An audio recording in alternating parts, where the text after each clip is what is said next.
Well, welcome everybody to this wrap-up of our IEF conference. And since we planned the conference to go alongside this United Nations Summits Week and related as far as possible to the themes of the summits, it seemed useful to share a little bit about what those UN events were about and a few of the other side events that were related to our own interests or organized by some of our members that went alongside them that are also relevant to helping us ask, where does IEF want to go from here? Can we build on what has been discussed this week in some way and plan our own activities for the future and see it gives us some guidance of where we want to go? So Monday and Tuesday of this week were the Sustainable Development Goals Summit. This is halfway through the Sustainable Development Goals process. And so there was a very high-level meeting. It was a meeting of heads of state and prime ministers and so on, who all had their statements to make in the UN General Assembly on this issue. But they, of course, started by noting that only 15% of the SDGs are on track to be met. And Secretary General said they need a global rescue plan to try to save them. They adopted a political declaration, which was already negotiated in advance and we presented to the General Assembly. And some of the governments noted that with the external shocks, the COVID pandemic, the war against Ukraine, climate change impacts have already helped to make it difficult to implement the SDGs. But other governments said they'd already stalled well before these events happened. We've never really caught up with what needs to be done. The developing countries complained about their indebtedness and unfavorable lending, the need for change in the financial architecture. Small island states asked for a multidimensional vulnerability index. So it's not just how much income they make, but other things that are relevant to being small and vulnerable to things like climate change. The leaders talked about scaling up their actions, building resistance, leaving nobody behind, applying science, technology, innovation for transformative action, and strengthening integrated policies. And they all talked about the need to rebuild trust in countries to fight misinformation, because when governments agree to things and then don't deliver on them, it's hard to trust them. On the second day of the discussion, the leaders focused on strengthening the multilateral system, mobilizing finance and investments, and the need for the UN to have the capacity to respond to these emerging global challenges, and which has to be better focusing on science and technology to accelerate action. And so the Secretary General summarized the conclusions of this 2 years debate on 7 key areas. The first, he called for mobilizing at least $500 billion for sustainable development per year. He talked about shifting the focus of the voluntary national reviews towards accountability of commitments made at the summit. He talked about strengthening food security, energy, digitalization, education, social protection, decent jobs, and biodiversity. He talked about bringing to life a global accelerator on jobs and social protection, and the need to accelerate International Monetary Fund reform. The whole global financial architecture is inappropriate for today. Then, much of the takeaways from that 2-day discussion, as summarized by the UN itself, were that now more than ever, how interconnected we are, how much more work has to be done to continue to do, to end poverty and hunger, to ensure access to healthcare, quality education, to promote gender equality and human rights, protect the environment, build sustainable infrastructure. It was pointed out that the group of 20 countries, the G20 countries, account for 80% of global emissions, but are only going to be reducing their emissions by 10% when they need to reduce by 50%. So they're far behind in their promises on climate action. So they need more action, ambition, collaboration, and timeliness, and overhaul the global financial architecture, fulfilling funding commitments, better access to technology, which is often patented and driven by profit rather than serving people, and a better dialogue and trust among states. Another important event taking place on Tuesday was a series of 3 events for a second UN charter, imagining a renewed United Nations. This was organized by the Global Governance Forum, which has been organized by Baha'is and is led by Baha'is, and it looked at issues of peace and security on the first session, it was actually said the UN is on a cliff edge with respect to warfare. One expert even said we're at the point where you should be planning what do we do after a nuclear holocaust. The day after, how do we respond if this actually happened? That the probabilities now are greater than any time they've been in history. And so we need to be planning for these things. And they also proposed that we should make the environment a fourth pillar of the UN Charter, alongside human rights, peace and security, and social and economic development, because the climate issues weren't written into the Charter, and now to be part of the UN's activities. And it was pointed out that the small states could, through thought leadership, help to bring about change. It doesn't depend only on the big countries. The second discussion was on sustainable futures, and it was pointed out that there have been lots of UN failures with poverty reduction, planetary boundaries, and climate change management, but partly because the UN is too far from the grassroots, and therefore there needs to be better ways of reaching down and getting people involved in what the UN is doing.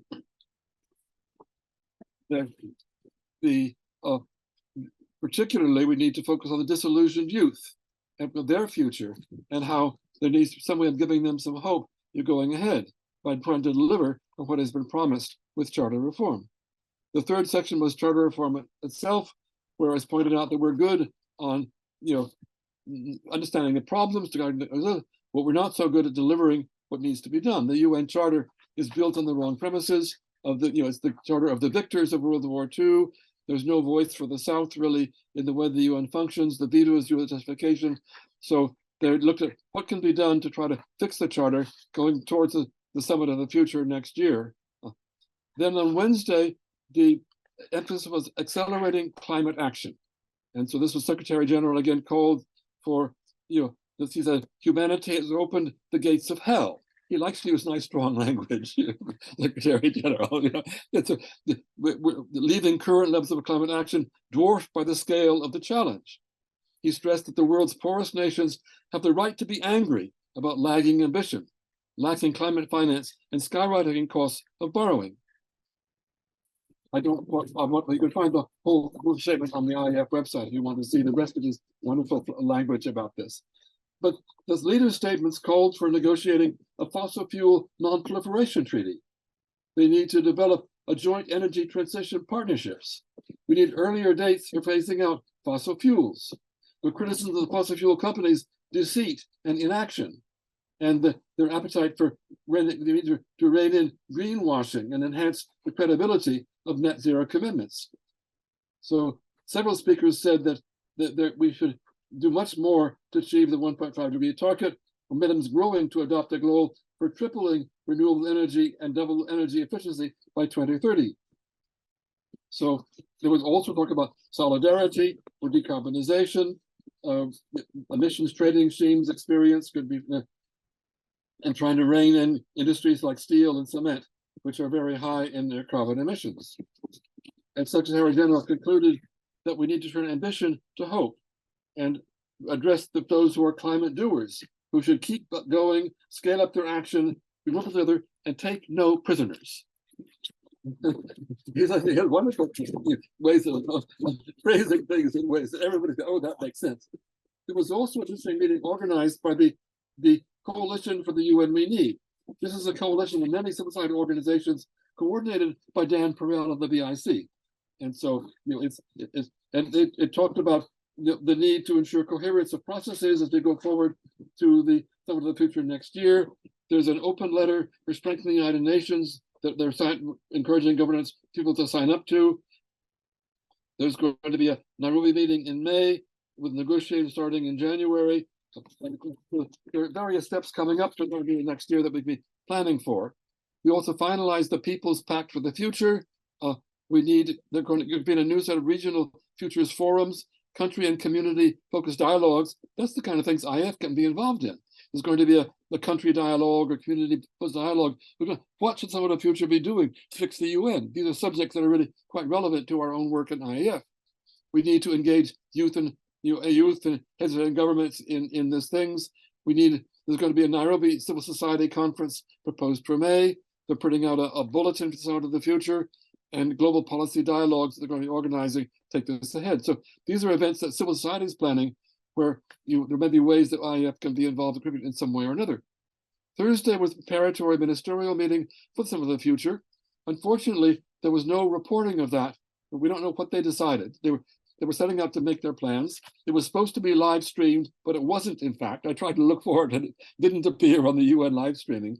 So, but they talked about the challenges of our international institutions, the need for unity around shared principles and common goals in order to take this forward. More effective global cooperation is needed, and they'll be adopting a pact for the future at the summit next year. Then there was a meeting, the last one I'm reporting on, of the Climate Governance Commission. This again is a high-level effort to try to say, how do we fix governance for climate change? They issued a statement on the 18th of September, the beginning of the week, which is available on the IEF website if you want to look at it. I'm on the steering committee, the Climate Governance Commission, and it is coordinated by IEF member Maya Groff. So we're heavily involved in the work of the commission, which is headed by Mary Robinson, former president of Ireland and head of the elders, and Johan Rockström, the leading climate scientist. People of that, former heads of state, are involved in the commission. So it's a very high-level process to try to they're preparing a more detailed report for COP28 later this year. And they discussed about how to involve the public in what they're taking forward, holding leaders accountable for the gaps in pollution action and governance, the need for working groups to take this forward after their report, and much more education on these issues, grounding all of this in nature, encouraging hope, the positive movements going forward. And there's a Mobilizing an Earth Governance Alliance in which IEF is a partner that is going to be launched in November to take this forward. So that's what happened on the other UN side and the other civil society side during the week, that we're already involved in, and we'll try to take this forward as we go forward. And now we can share what IEF did in its own conference during the week. Thank you. All right, Arthur said a lot. Someone's got to have questions, ideas. Please chime in. Nava. Yeah, so I thought it was really interesting what you shared, the observation that the UN is too far removed from the grassroots, and that there needs to be a better way of connecting with, people at the local level. And I just wanted to bring this up kind of as a conversation starter for everyone, for you, Arthur, since you attended these, to kind of, I guess, brainstorm like how do we correct that issue, and what can we do about it? What can the organizations we're involved in do about it? Well, for instance, one suggestion was made, the World Federalist Movement is one of the partners also in this mobilizing for global governments. And they said they're going to be organizing model UN events at the local level with students to debate what should some of the future do. Actually put that on the agenda. So you're at the United Nations, you're meeting next year to reform the UN system. Look at some of their documents available on what the plans are and what the issues are. It'd be very easy then to organize a discussion among students in a model UN or in some other way, and so that they can be directly involved in that. There's a lot of effort now to bring the youth into the UN system itself and to create a representative for youth and so on and so forth. So there will be increasing possibilities for youth to take part. And so these are possible. And then, of course, many of the issues that are being discussed can be issues to discuss also in our communities themselves. The work that we've done, and we'll hear a report about it on the solidarity, accountability, and community. Some of the examples of community discussion, the issues that the UN is debating can also be considered. What do we think in our community about what the UN is doing, or how does the UN affect what we're trying to do to address some local social actions, to address some issues that we are facing? Is this something related to what the UN is doing? So we can help to build those bridges between the global and the local. But I think that we can do a lot on the local level to raise awareness about the need of to have a strengthened multilateral system, and for the need of environmental governance on a global level, because depending on where we are, people are not aware of the need for that, or they are resistant because of some prevailing ideologies. So the Baha'i teachings are so clear about world governance and about a just world governance and about the equality, and then at the same time about delegating authority to the lowest part, like to the local level, and empowering local people at the same time. So it will not be a totalitarian system, but I think we can contribute in our public discourse, as well as in the Baha'i community, raise the importance of environmental issues and how to connect them, how to connect the Baha'i teachings with environmental issues and how to address them.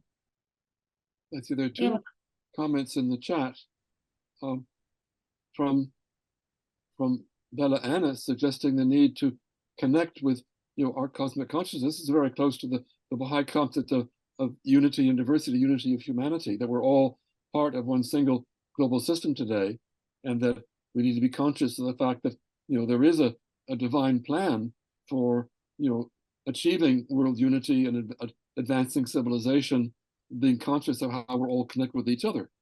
And so, and that's, we see the Sustainable Development Goals, these other UN activities, as steps in that process.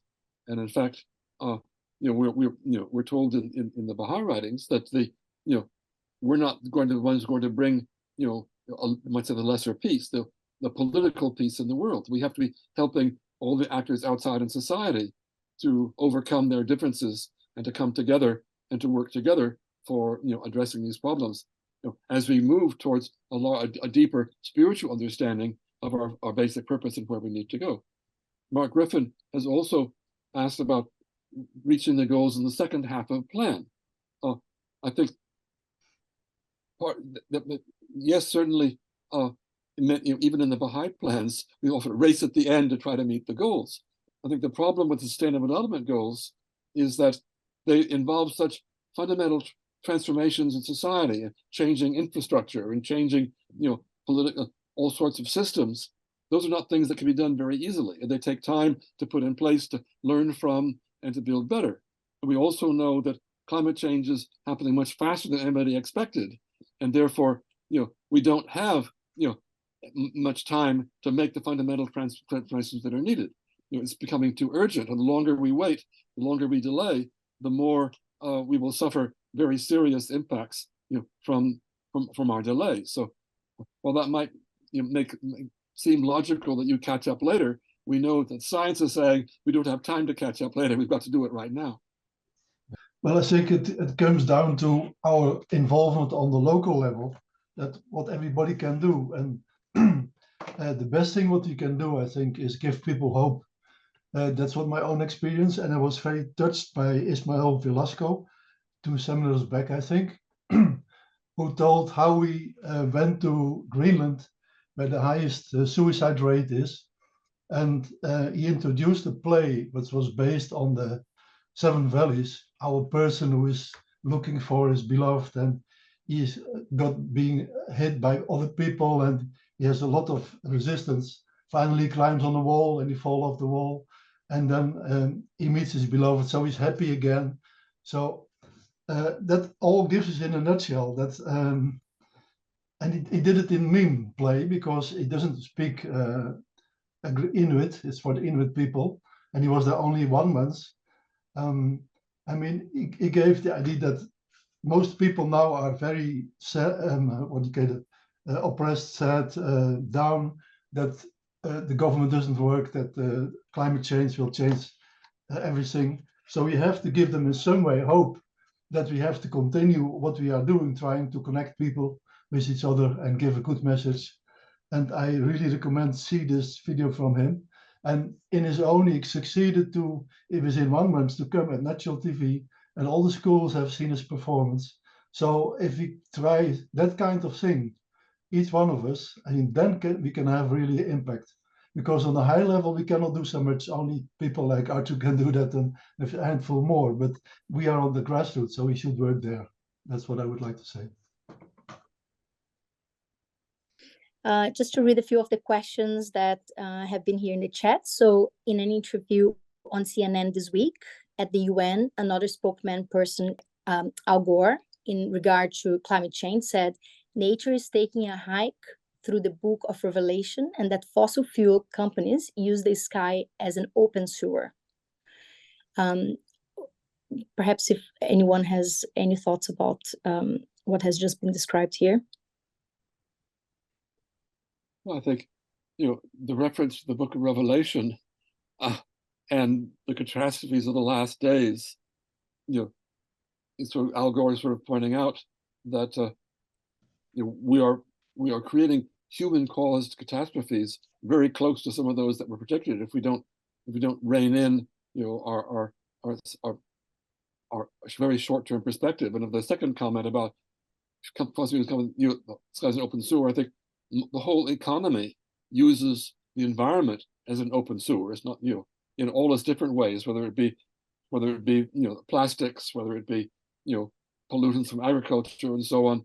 The whole present economic system is taking us to that level of catastrophe, and that's why such fundamental change is needed. And that's why the UN debates this week, the governments are always very positive about setting a very high goal. They're not nearly as good at following through to actually rein in these negative influences in their countries with of corruption and financial influences and all the rest.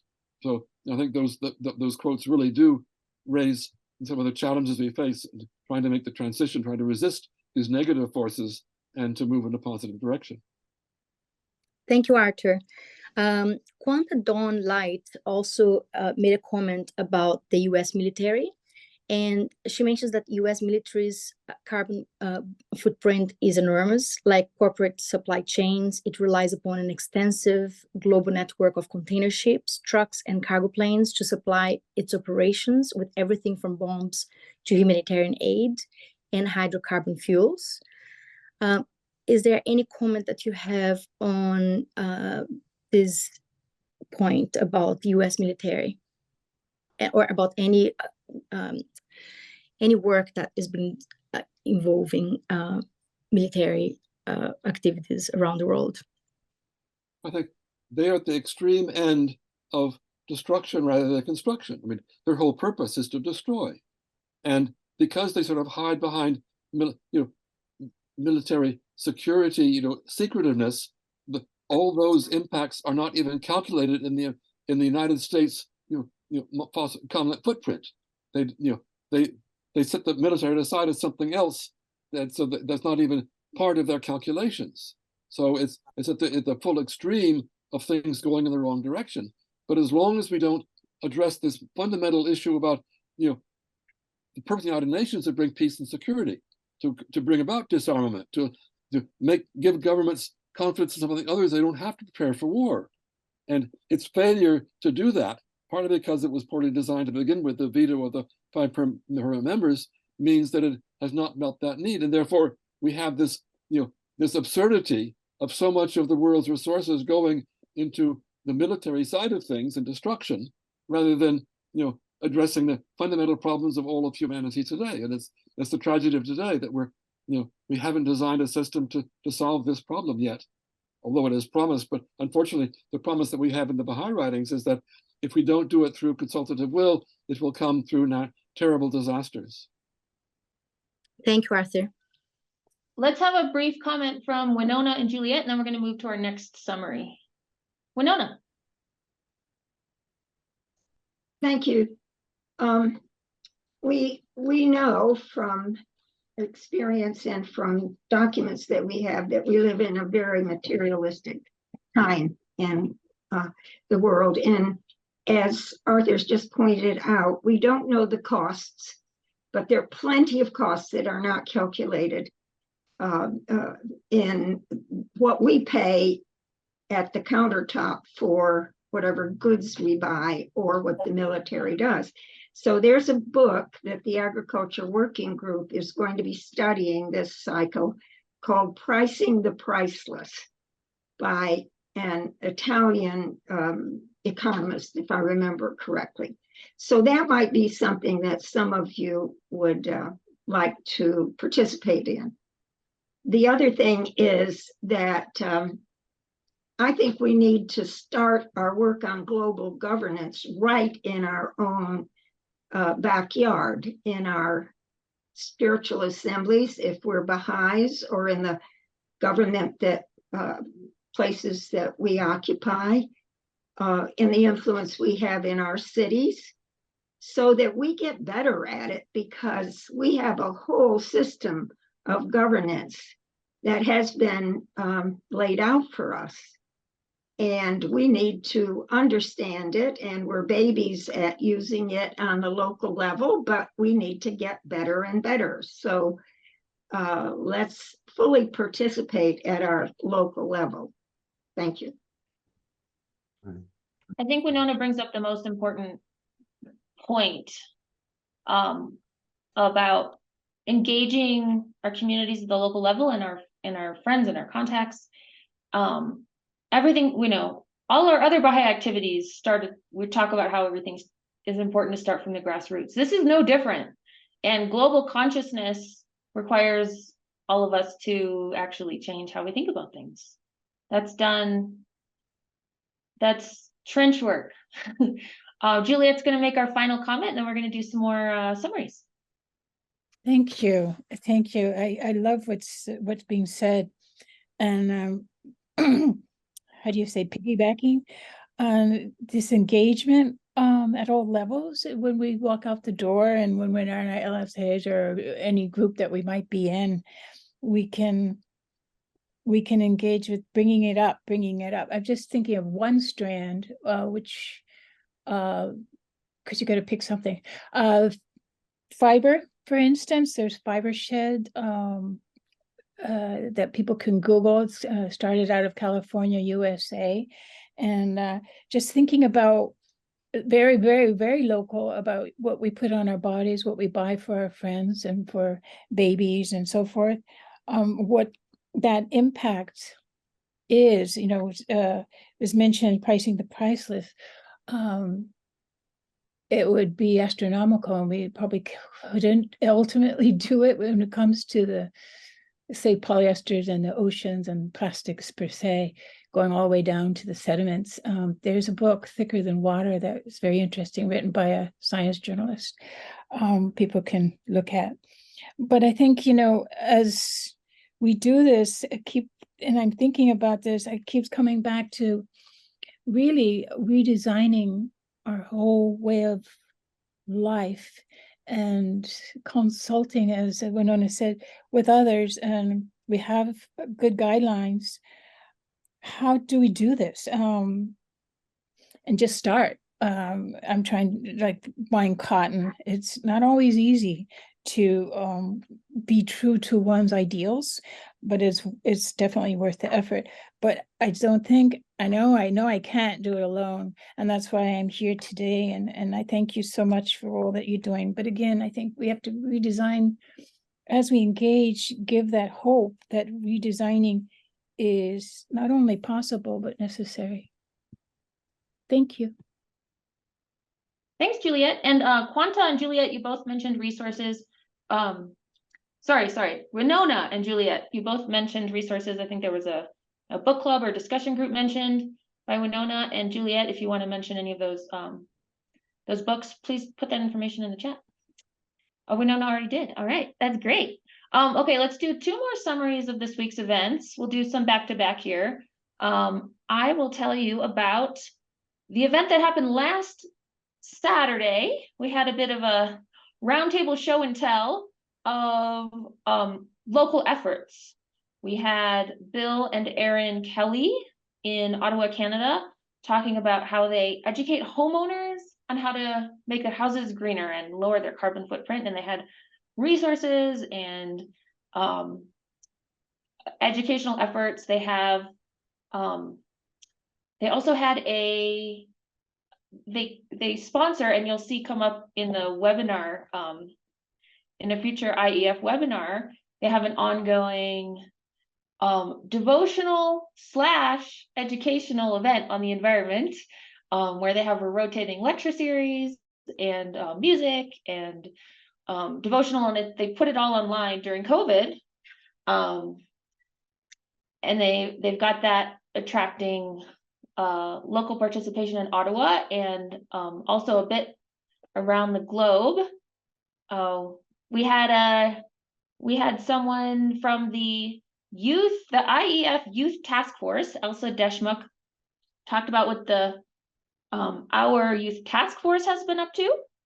And Anthony Vadraska in Maryland is working on community gardens and engaging youth and children and the community to enjoy gardening and bringing plants home from the community garden, and making recyclable paper cups for their seedlings, and all sorts of fun stuff. So I'll put in the chat a link to the IEF YouTube page, where we are posting all of the recordings from last week, including the event I just described, as well as all the other ones are gonna pop up there pretty soon here as well. That was Saturday's event, and Nava's gonna tell us about which one, Nava? About Wednesday's event, which was on the global environmental governance. So kind of the basis for this conversation was that it's now become evident that only a global environmental institution, which is mandated to adopt binding legislation based on scientific evidence to enforce decisions, has the potential to prevent eco-catastrophe. And so in moving forward, one of the things that was mentioned was that it's important to remember that, you know, in the creation of this body that would be in charge of global environmental governance, it has to encompass not only governments, but also non-state actors. So this means individuals, this means multinational corporations as well. And then another interesting discussion that came up during this webinar was about the gender dimension of climate change, which I had actually never heard of before. And we were told by Tahira Mathi, who's an interfaith liaison in South Africa, that this gender dimension of climate change remains very under-researched. And what it means is basically that women bear a disproportionate burden during climate catastrophes due to their higher representation among the world's poor. And they usually also have a greater reliance on climate vulnerable natural resources. So when there's a climate catastrophe, this vulnerability is exacerbated, and women who are the primary agricultural workers and resource procurers often have to work very tirelessly. A lot of times also as a consequence, young girls, the daughters of these mothers, have to leave school to now assist their mothers with these added pressures because of these climate catastrophes. So in moving forward, it's very crucial that this area is kind of researched more and addressed, and that we integrate these gender sensitive strategies into climate policies and projects. And something that also compounds this issue is that historically women have been underrepresented in environmental policy leadership positions. So this is not making the issue, you know, any easier to deal with. So that's also another thing, is to make sure that women are included in this leadership at the top, and also to prioritize gendered language and inclusivity, both at the international level, but also at the national level for climate policies. The climate crisis hits, you know, the less economically developed world more than does Europe and North America, and other places where we've got all sorts of carbon producing tech toys. Robert. Yes, thank you. I'd like to pick up on what I think Juliet said at the end of the last segment. We need to redesign our whole way of life, which I firmly believe. And I think it starts with the Baha'i community. I think if we just assume we can do like everybody else, we'll hop in our car, we'll go to plant trees, or we'll go to our Baha'i activities, we'll use throwaway plastic, we'll do all the stuff that everybody else does, but we're Baha'is, we're doing it for a good cause, so it's okay. It's not okay, as we all know. And so I think we need to figure out, how do we carpool? How do we ride bikes? How do we deal with feast and holy days in some pretty far-flung communities, and use Zoom creatively and all these things, so we can be a genuine model at the local level as part of this grassroots kind of approach. Anyway, I'm working on that in terms of our city of Gaithersburg, Maryland, 70,000 people in this, with a multiple kind of neighborhoods and this kind of thing that have to be some rich, some poor, some, you know, and how do you involve other faith communities? Partnering is a critical part of this with other faith communities and other nonprofit organizations, such as my Rotary Club. Lots to do. Thank you. One thing I've been thinking about for the last several years is, what do we really mean by moderation? I can be really blunt on this, but I think I will say it. I think when you look at the Western lives, Christine, you're laughing. When you look at Western lifestyle, I mean, are we using it as an excuse that that's moderation with all the things we have? You know, and I agree completely that we have to totally change our lifestyle. But if you go out to other places in the world, as many of you have, most places, you know, their lifestyle is very much simpler. And yet there's many that is so simple, they're hardly surviving. So I think that in terms of the Western countries, or the more industrial and quote modernized, or whatever you want to call it, I think that's something that people really need to evaluate from an individual standpoint, to a family standpoint, to a society standpoint, and to a national standpoint, because we know that the planet is well over its capacity in so many avenues of the biosphere that you know, what are we doing? Are we kind of fooling ourselves and saying we can have all these things because we want them? Or are we really seeing what might be a more feasible lifestyle? Or are we going to be forced into it just by lack of resource limits and other things? But for the Western society, I think that's something that maybe we need to look at in a little bit more depth and with a little bit more honesty. Thank you, Carol. I also wanted to mention about the question that you raised earlier, and I think that was so interesting in terms of migration crisis and environmental refugees. I see that in a local level, living in London, UK, I see around my neighborhood so many Ukrainians that moved to here, or so many Turkish people that moved after the environmental crisis there as well, and the earthquake.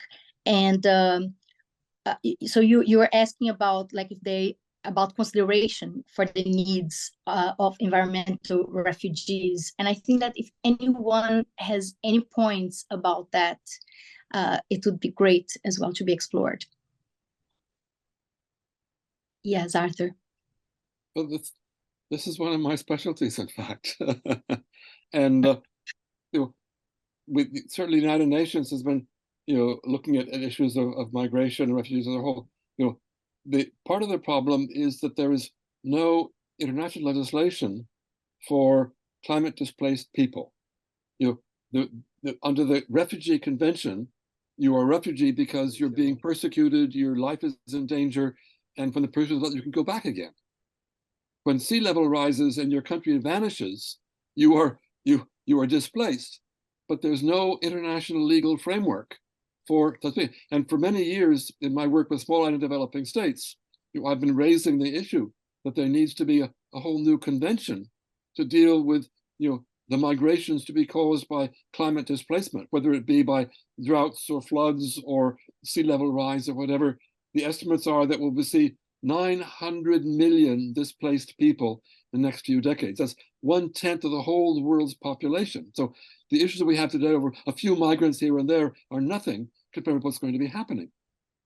I'm moderating, and I've helped to organize a webinar on the 12th of October from the G20 Interfaith Forum and Kai said, two interfaith organizations on climate change and the importance of indigenous knowledge, looking specifically about not only the spiritual dimension of what we're losing with climate change, but also how do we deal with those displaced people? How do we help them retain their culture and values, even if they're forcibly displaced, if they lose their national territory? In the Marshall Islands, that Carol knows very well, you are among those that may go underwater entirely. So these are critical issues that need to be discussed at the UN, require new legislation, but it's a sensitive issue because it's so politically charged now that it's very difficult to get movement forward on it, but it's badly needed, and it's going to get worse and worse in the years ahead. So you'll see us talking about more and more as we go forward, because I'm so involved in it. So perhaps that's a point, dear Arthur, that should be as one of the responses to where do we go from here. Cedric. Yes, so just to build on Carol's comments, so I'm living in Sweden, and even within Sweden, we have this kind of this paradox of those people which are the most concerned about the environment and thinking the most about the environment, and putting solar panels on the roof and buying electric cars and buying organic milk. But still, those people are actually among those which have the biggest carbon footprint, because they have the money to make those choices. It means they're having a car, they're having a house that needs to be heated, and some of these people that really are not concerned in their everyday life about the environment at all, because they have other questions, more important questions, just getting enough money to feed a family living in the suburbs. You know, they're taking the metro to work, and then they have a much smaller carbon footprint. So I think it's something really we need to change in some way our idea of how we are living our lives. We can't just substitute everything, buying electric cars, and we actually need to decrease consumption, and we can't substitute everything. A lot of what Cedric said, I'd like to continue on, but just a little bit, because, you know, there's a lot of things that's going on in the world today, and we should be aware of them. I live in Ukraine. You probably know there's a war going on here. And I live in an area that's surrounded by the war, by missiles, by whatever. And it's not going to be going away, not next year, and probably not the year after that. It's likely it's not going to be going away. So what's that going to do with the rest of the world, you know, as this continues? One of the things that I believe we should be thinking about is, you know, we are seeing activities throughout the world, not just in the United States, but in other places around the world, where we are running into lots of problems. Food supply, for example, we know it's coming. It's in the news. If you read the news, that in the next 10, 20, 30 years, we're going to be out of food in Africa, for example. It's already in the news. It's being done by military, by people. And of course, I listened to an extremely wonderful, let's say, discussion by the UN Secretary Guterres, Antonio, I guess his name, Guterres. He gave a wonderful talk about the fact that, you know, the UN is not doing what it was supposed to do by 2030. You know, in fact, it seems to be moving far behind that. And he keeps talking about it. There's a lot of things. So, I mean, as I'm thinking here in Ukraine, I'm thinking about the community and how we're going to live. I do believe we're going to be living a different kind of a life than we have been living. That's what I keep telling myself and my wife and my friends. We can live much more simply. We don't need to have so much money. We can have a smaller, you know, reason activity. But when we watch the United States, oh, everybody seems to be so well and so well off. Well, I'm American, by the way, but I didn't live there since about 50 years ago. But if we go down to Africa or we go to India, we're going to see how bad these things are going to be developing in the coming 10, 20, 30 years. It's for sure. It's in the news everywhere. So I think we have to remember that we're going forward, and we really, it's not just going to be Baha'is are going to be doing it. It's not just Baha'i communities. In my personal opinion, and things that we've been studying throughout, you know, different Baha'i activities, I'm on the NSA here, of course, when we're talking about, Baha'i activities, we don't say for the future, we're just going to be Baha'i communities, it's going to be working for the future of the world. It's going to be Baha'is and other people who we're going to be associated with in the future. So I think these are all really, really important things. In my head, I can't say, oh, I can tell you exactly what's going to go on, because I can only really put it together for the way in which I'm living in this part of the world. By the way, I'm working in Africa today, in Zimbabwe. That's what I've been doing for much of my life, but I live in Africa, not enough. Fortunately, even though my wife says I can't go back there. So I guess that's enough. Thank you, Gary. We're going to hear summaries from Cedric and again from Nama from 2 more events, and then we'll keep talking. I'm going to, we've got a couple comments, but we'll hold off till the next pause in between summaries. So go ahead, Cedric. Thank you. We just summarize the panel discussion, trust and accountability, bringing values into our future, which was held this Monday. And this was a panel discussion between Daniel Perel, who is representative to the United Nations for the Baha'i International Community, and Sylvia Karlsson-Wenkhuizen, who is associate professor at Wageningen University. And this panel discussion, it was focused on the prerequisites and foundations needed for the summits of the future, but also global governance in general to succeed. And the panel was moderated by David Manham. And Daniel, he introduced the discussion by introducing a key challenge in global governance, which is a lack of trust. And he gave this really interesting example of, for example, how all of us in this meeting, that's Monday, but also today, we need to trust so many things for this to happen. We trust that technology will work, we trust that people will show up on time, and in this way in our everyday lives, we just are so used to trusting people. But on the global level, there is this growing mistrust, both between nations and between leaders and those that are being governed. And this is especially true for the younger generations, which are having more and more of a mistrust against the government all over the world. And the challenge is now, how can we rebuild this trust? Just by ensuring that every promise is made is also as a promise that is being kept. So in the same way as we hold people accountable in our personal lives, we should also be able to hold people accountable on a global level. And then Sylvia, she continued by presenting a quote by Abdul Baha. Today, no state in the world is in a condition of peace or tranquility. Security and trust have vanished among the people. And she continued by explaining how today the current global goal-setting dynamic is really, in a way, dysfunctioning, because the states are setting very ambitious goals, and they're not really contributing to its meeting these goals. And then the evaluation of the results usually is only superficial and is soon forgotten, and then even more ambitious goals are set. And 2 of the values which are lacking in this process is truthfulness and trustworthiness. And then in the ensuing discussion, Daniel, Sylvia, and the rest of the attendees trying to see different possible solutions to these challenges. And one main key solution is that we need to build closer relationships to each other, even on the global level. And if we really start seeing humanity as one family and realize the same values of trust and accountability and truthfulness, which we're expecting in our everyday lives and our own families, also are needed on the international level.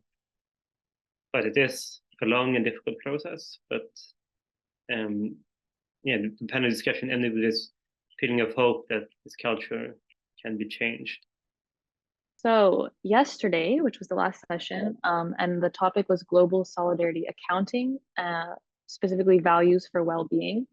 So some of the key points that came out of that conversation were around ensuring the participation of people in the community.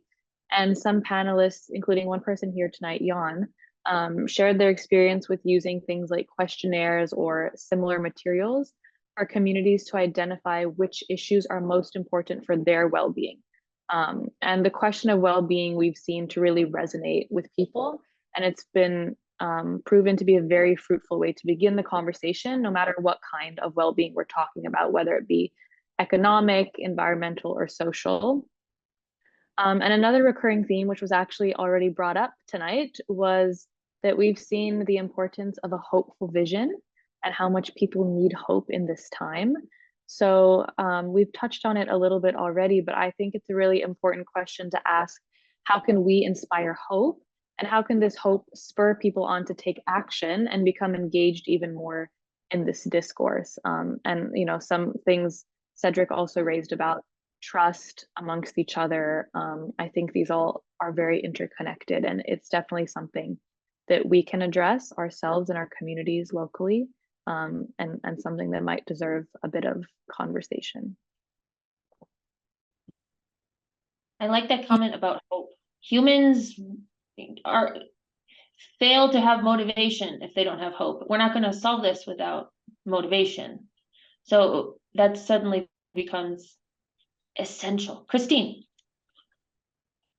Yes, now you really challenged my thoughts here. I think this is really important to emphasize, like for us, that we have this hopeful attitude, and at the same time have a scientific and realistic stance on matters, and that we try to convey both in our communications, which is not that easy, because when you just talk about the science and about the state of the world and you are truthful, it's really dire. There is really no hope. But when you look at the human potential and at the era in which we live in, the overall human history and destiny, we do have hope, at least for the long-term future of humanity. And I think what we need to do is somehow among each other, like try to help each other to have that hopeful language when we communicate. And the BIC with Daniel Perel in the meetings he conducts, he's able to somehow has this hopeful way of communicating things. And I think we can learn from that. Thank you. This is actually a very interesting point, Christine.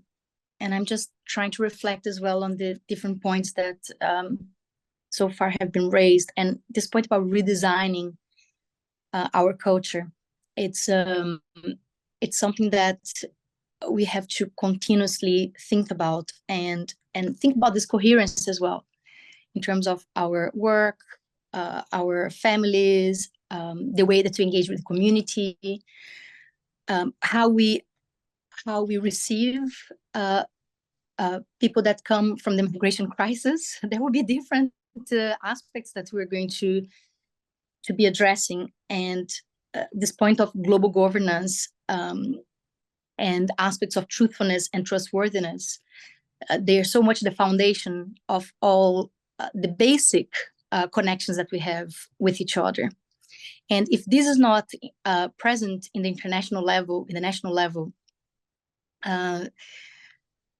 we really have to start analyzing how we can evolve more in a grassroots level these qualities and attitudes. And I was also thinking about the point of unity, that it is so much easier to be united. Our noble characters, they are much easily inclined to be united than to be disunited. And I think we need to make extra effort actually to be disunited.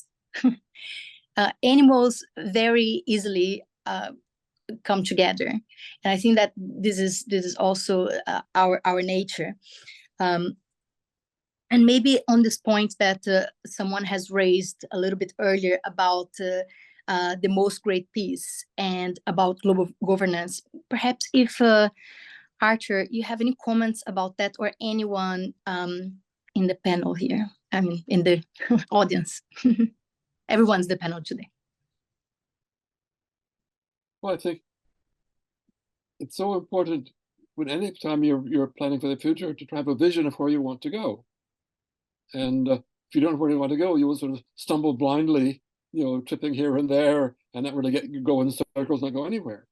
So having a vision of the future is always something that can give a sense of direction and also give a sort of sense of hope. So, the Baha'i vision of the future is an amazingly glorious one for the long-term future. But of course, we're looking at a cycle of 500,000 years, and even the Baha'i teachings are 4,000 years. So this is far more in the future than a quarterly court report or a 5-year plan or something of that sort.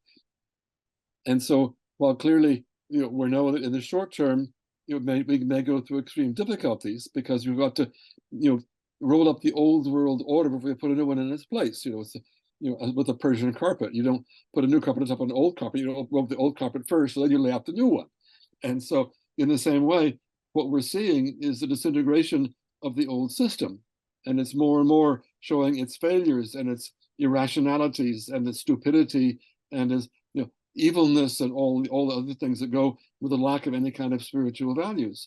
And we know that our real purpose is to be replacing that with a whole new process from the bottom up, as you said, of creating cohesion in our communities, reaching out to others, sharing some positive views with them, getting them to join in some constructive activities, sharing some values and going forward. And that's the best security for whatever may happen in the years ahead.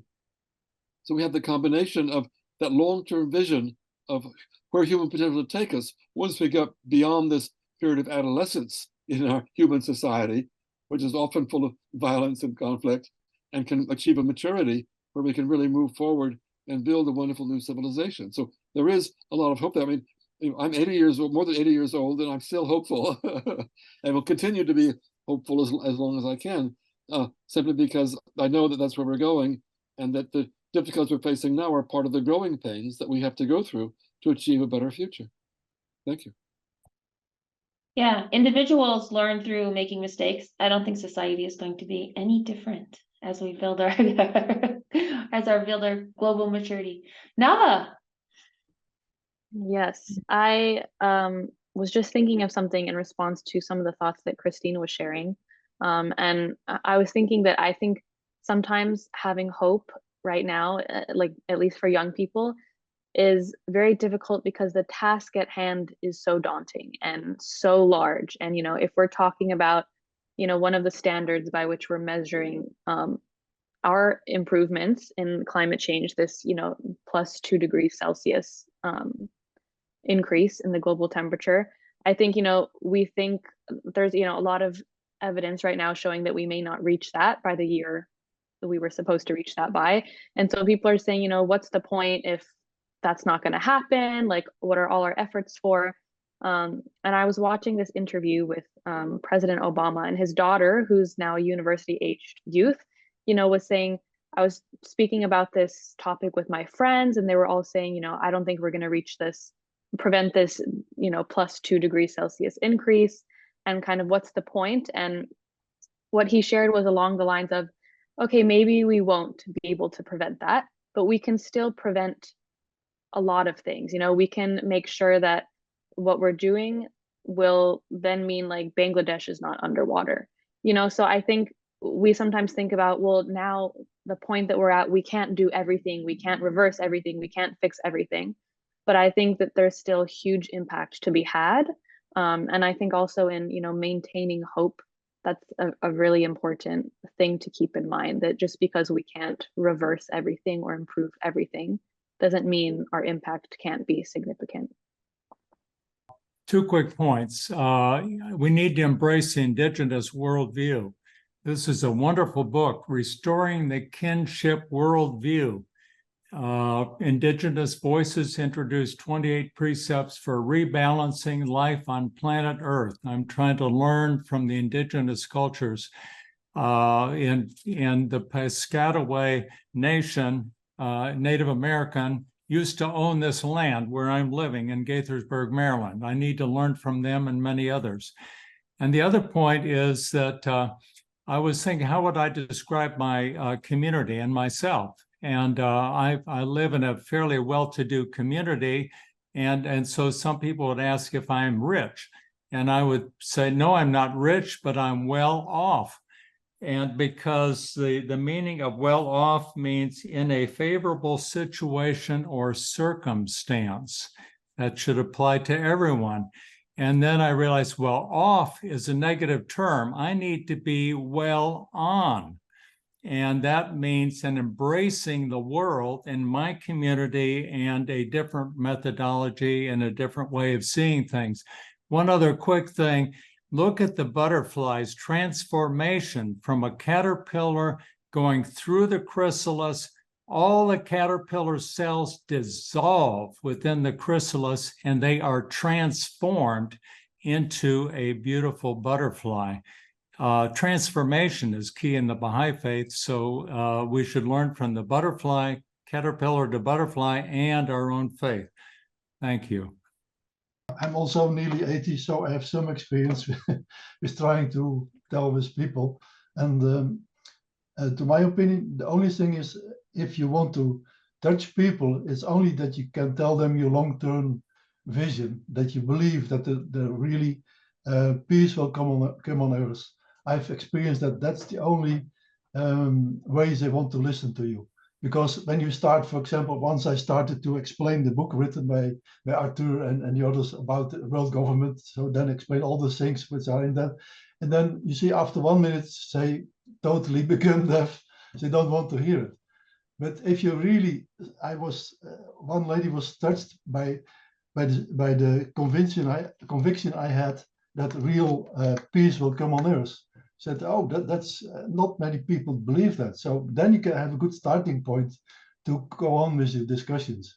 So we for us, it's just so granted that we know all these things, but for the general public, it's not. So, and that's what we should transfer to the people. So then they might maybe listen. So that's short, in short. Thank you.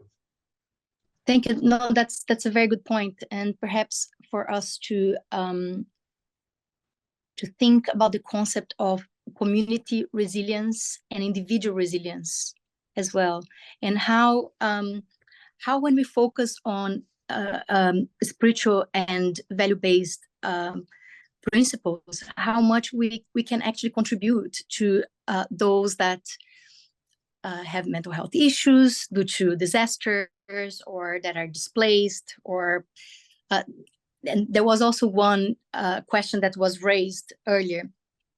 Can't remember who raised this question, so apologies for that. But it was mentioning the question: how can we support narratives in the complexities of reports that exclude a variety of people? So I think that when we can actually focus in that people have different. They are going to have different realities. One is going to be the result of the migration crisis. The other one is going to be a result of mental health issues. Today, I was going to the doctor appointment with my daughter, and there was a casualty in the train close to the station where I was stopping, and I was just thinking, wow, there's so many of this, so many people. They are actually they are very they are very affected, either because of the pandemic or because of different aspects of climate change impact as well. So and the other point as well that was raised by Winona is the best to do is to cope. That is different from having hope. And in the moment of crisis, it is hard to actually think of hope. But perhaps this is the point that we can have a very quick discussion about moments of crisis and having hope in the moments of crisis.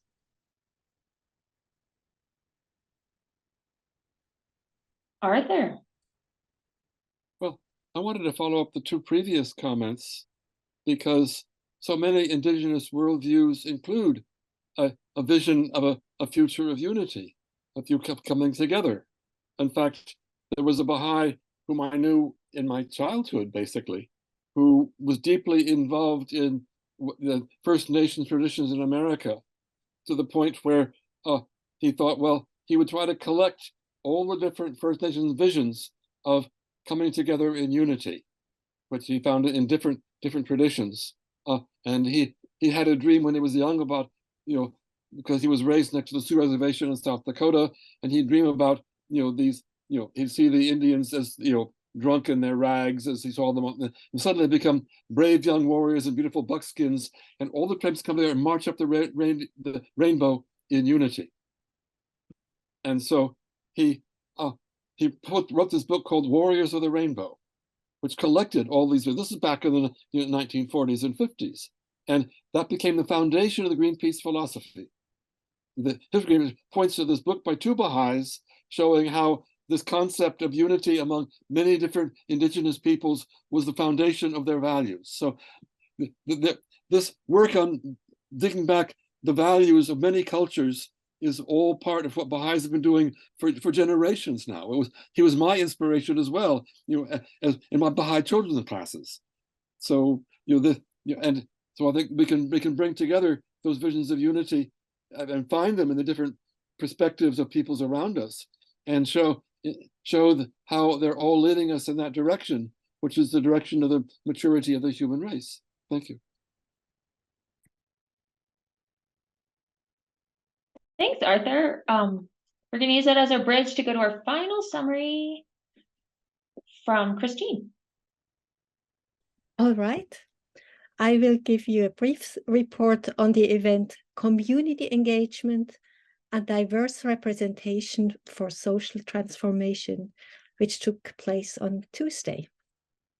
The panelists shared experiences of how underrepresented groups at the local level have been the protagonists of social change in their community. They told stories from the Democratic Republic of the Congo, from Armenia, Fiji, Uganda, and Greenland. In our world drowning in crises, their stories provided hope and a direction for where we can go. I will share with you two key points. The first is the importance of access to knowledge and education. Alda from Armenia told us about a project where youth and children reduce carbon and air pollution by collecting bio-waste in their neighborhood and composting it. These young people learn, while participating in the project, how to compost and how to use the composted material to grow plants. Austin reported about a big project of saving coral reefs in the Pacific. In many years of dedicated work, he has empowered young and indigenous people with scientific knowledge on how to save warm water resistant corals and how to propagate them. Christian and Emmanuel explained how access to knowledge and education helped women in the Democratic Republic of the Congo and in Uganda to improve their personal lives with sustainable agricultural methods, and how this contributed to the well-being of the whole community. Emmanuel told us the story of Sylvia. Her participation in the Preparation for Social Action program helped her acquire knowledge in planting crops and in math, which enabled her to create a business. The second key point came from an answer to a question about the sustainability of efforts toward improving the well-being of a community. Ismail explained that in the many projects he has been involved in, the ones that were sustained had spiritual content. People who are spiritually motivated stay with the process over a long time. So the sustainability and longevity of a project depends on its spiritual foundation. And these are the two key points. Thanks, Christine. We've got about 10 more minutes before the 90-minute cutoff for this event. I've posted again the link to the playlist on YouTube, which will soon have all of the recordings from the whole week, all of our conference events. And we've been talking so much about book recommendations. I also thought I'd post the Association for Baha'i Studies reading group list for autumn. There's a lot of climate related book clubs if you're in a reading mood. Any more comments? I loved all this talk about hope and how the Baha'i faith specifically has such a glorious vision for the future. We're not making things up. We've got a real message of hope, and that's sorely needed from the world. And something very uniquely that a religion can offer this mostly secular discourse going on in the world. And especially our religion has just so much to say about the glory of the future and the human race, the fact that we'll be working together. But there's always growing pains. Humans like to learn through trials and tribulations instead of Winona. I don't know if Carol would like to offer something, but the difference between hope and cope, where she's lived or is still living, I'm not sure. It must be huge. I would love to hear from her if she's willing.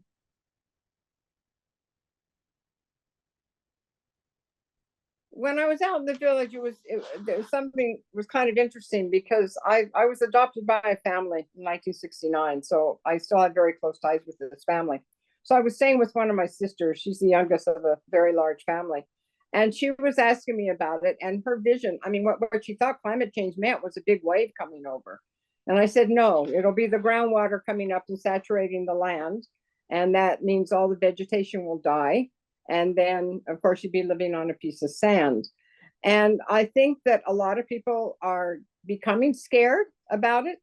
There's huge migration to the US. Usually people have said in the past, this happened really after the 2000s. It really wasn't going on too much before then. They usually say they go for education and for medical needs. And that's true. That's still true. But I think people are, and the government hasn't really, my understanding is that they say, no, we're staying no matter what. Of course, that isn't totally realistic. And this has been a couple of years now, but I was at a gathering and I asked some of the people that were at this gathering, I said, is anyone in the government actually talking about the reality that these islands are going to disappear? Their atolls are totally flat.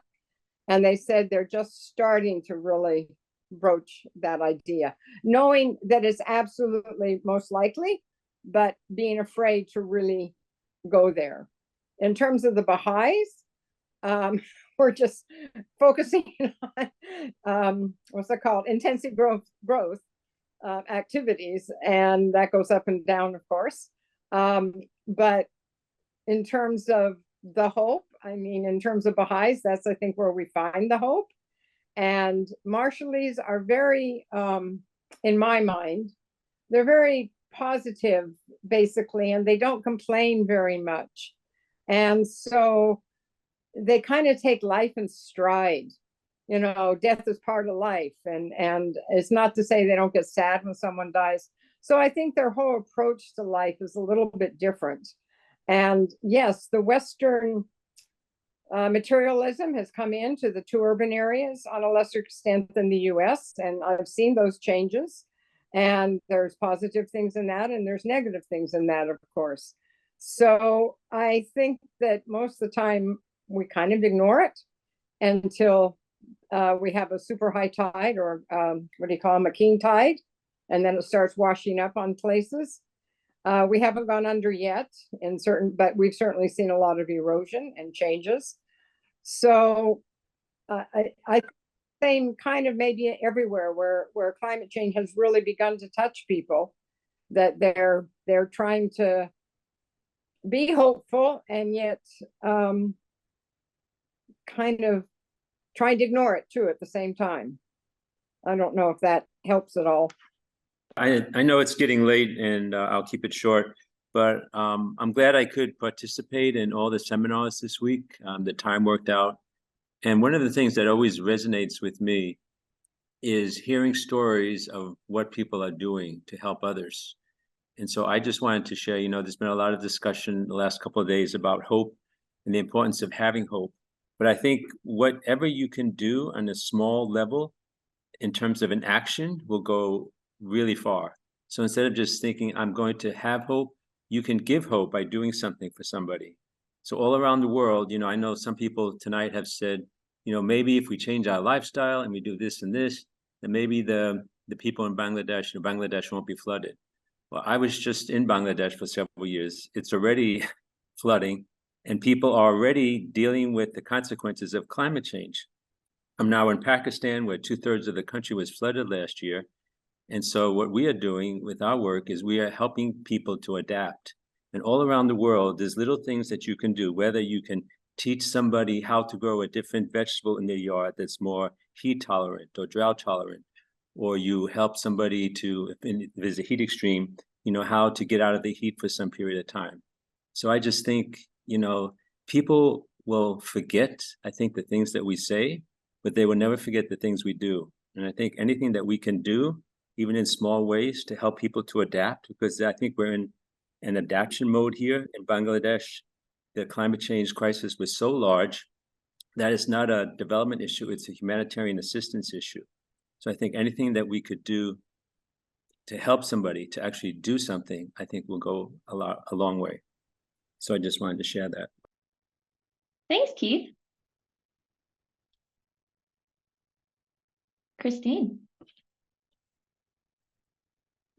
I was just thinking that we need to somehow bring out the key points that were brought up today, and I will start. I don't have everything in my memory, but I think what struck me following just a little bit the UN meetings and listening to Arthur's key points, and then participating in the events of the IEF conference this week, I was really impressed how these points all came together. Everyone who is conscious seems to, all these people seem to talk about the same things. They are concerned about the same matters. And these points are repeated from different perspectives in different ways, and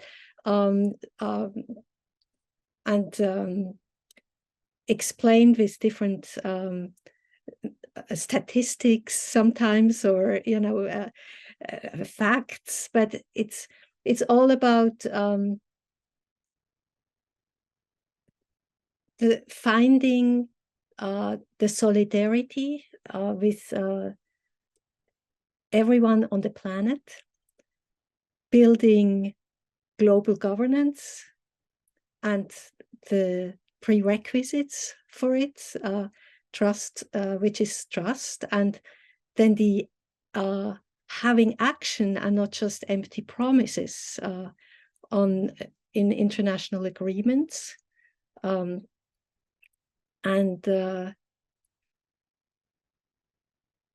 There are many others. They don't come to my mind, but Arthur might jump in. I'm sure he has many more on his mind.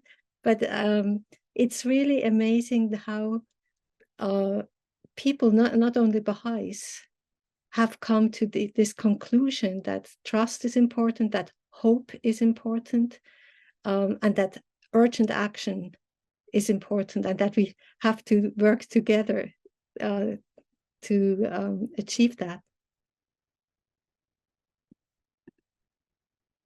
I think that's clearly what IEF has been trying to do in its own way.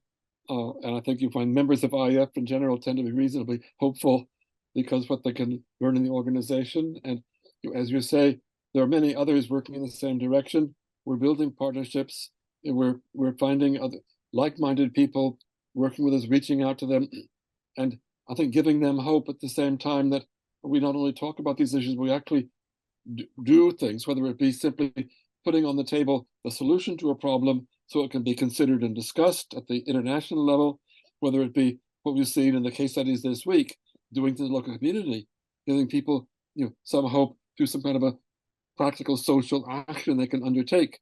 And all of these things which Baha'is are doing in general and which we try to do in the environmental area are ways of laying out the future path for all of us to do something to can maintain that hope in spite of all the challenges that are coming and continue to build a better future for all of us every day, everywhere. Thank you.